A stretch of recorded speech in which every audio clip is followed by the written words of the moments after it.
इस सवाल का स्क्रीनशॉट ले लीजिए। चलिए समझाता हूँ क्वेश्चन में क्या पूछा है।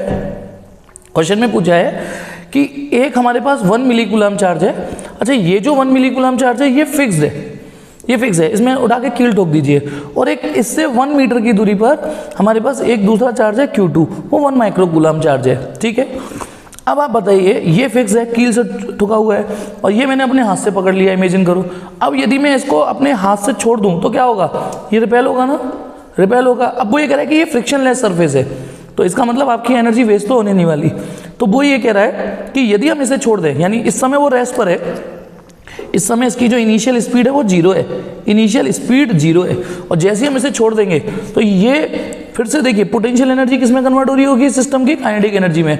तो वो कह रहा है ऐसे ही भगते भगते भगते जब भागते भागते ये 10 मीटर डिस्टेंस हो जाए, यानी यहाँ पहुँच जाए, Q2 यहाँ से यहाँ पहुँच जाए, ध्यान रखना Q2 यहाँ इनिशियली है, यहाँ पहुँच जाए 10 मीटर की दूरी पर, तो यहाँ इसकी वेलोसिटी क्या हो जाएगी, और यहाँ से यहाँ भागने के दौरान ड्यूरिंग दिस डिस्टेंस उसे कोई फ्रिक्शन नहीं महसूस हुआ, फ्रिक्शन है ही नहीं।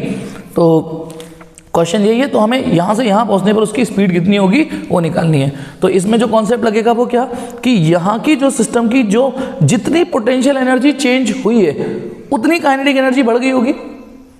ठीक है, इस कॉन्सेप्ट में सारी की सारी पोटेंशियल काइनेटिक में कन्वर्ट नहीं हुई है, लेकिन हाँ ये तो तय है ना। अच्छा, एक और चीज़, जब सिस्टम में फ्रिक्शन नहीं है तो इसका मतलब एक मिनट, सिस्टम की potential energy plus kinetic energy का टोटल क्या रहने वाला है, कांस्टेंट।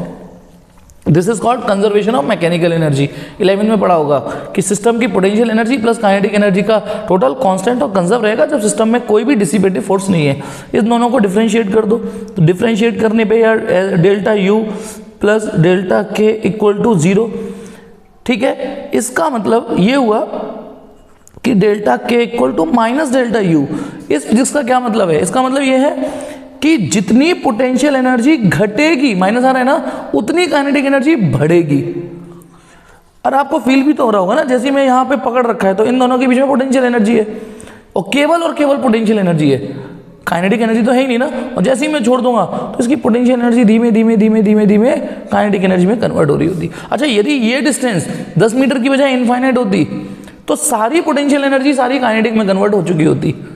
ठीक है, तो चलिए, तो यहाँ पे हमें निकालनी है, तो फिजिक्स ये लगेगी कि इस सिनारियो में सिस्टम की काइनेटिक एनर्जी बढ़ी है, पोटेंशियल एनर्जी घटी है। अच्छा, चेंज इन काइनेटिक एनर्जी, वही final kinetic energy minus initial लगाएंगे, और माइनस की जगह माइनस, और डेल्टा U, डेल्टा का मतलब फाइनल माइनस इनिशियल ही होता है। अब फाइनल काइनेटिक एनर्जी, इनिशियल तो है ही नहीं ना, इनिशियल काइनेटिक एनर्जी थी नहीं, इस माइनस को अंदर मल्टीप्लाई कर देते हैं, UI माइनस UF, तो इसको लिख लेते हैं हाफ mv², ये हाफ mv²।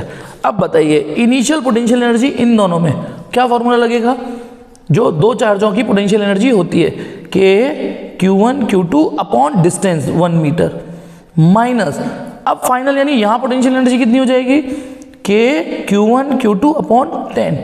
अब हमें बस इसके V के लिए सॉल्व करना है, मास दे रखा है हमें 2 ग्राम, V निकालना है, बाकी सारे डाटा भी दे रखे हैं। एक काम करते हैं, पहले इसे सॉल्व कर लेते हैं। तो हाफ mv²,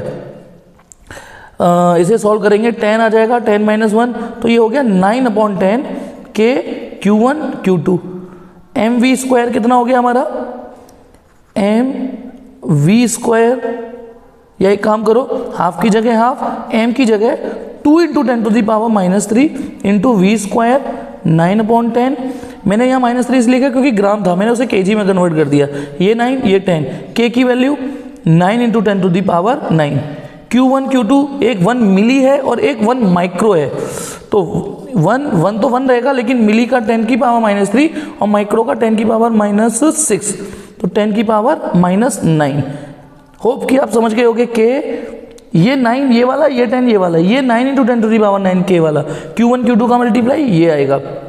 इधर ये 2 से 2 कैंसिल हो गया, तो इधर ये अच्छा, और एक और चीज़, तो ये जो v² है, एक बार 9, अच्छा ये 9 इससे कैंसिल हो गया, ठीक है, तो 9 9 जा 81, नीचे ये 10 हो गया, और ये 10⁻³ नीचे आएगा ना, तो ये 10 की पावर -3 आके 10 की पावर -2 कर देगा, तो v स्क्वायर 8 सॉरी दिख नहीं रहा इसका, हाँ आप देखिए ये एक्चुअली ये सिर्फ कैलकुलेशन थी, 8100, तो v इक्वल टू आ गया अंडर रूट लोगे तो 90 मीटर पर सेकेंड। तो हमारा ऑप्शन क्या आएगा, ये 90 मीटर पर सेकेंड।